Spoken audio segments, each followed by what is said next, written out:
Depuis des années, Wang Changhe s'occupe de sa mère âgée de 93 ans dans un fauteuil roulant en raison d'un infarctus cérébral, mieux connu sous le nom d'AVC. En tant qu'aîné de la famille, Changhe assume la plupart des responsabilités. Malgré son dévouement total envers sa mère, Wang dit qu'elle a besoin d'une pause.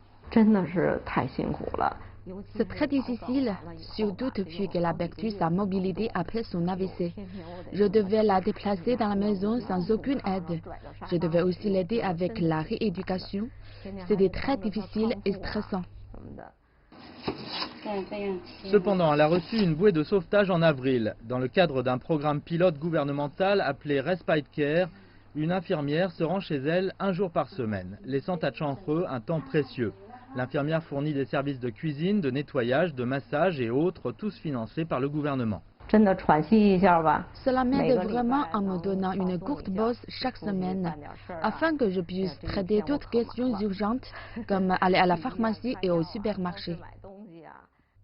Le programme a été lancé dans le district de Fengtrai à Beijing en octobre dernier à l'intention des familles qui s'occupent d'aînés handicapés et atteints de démence.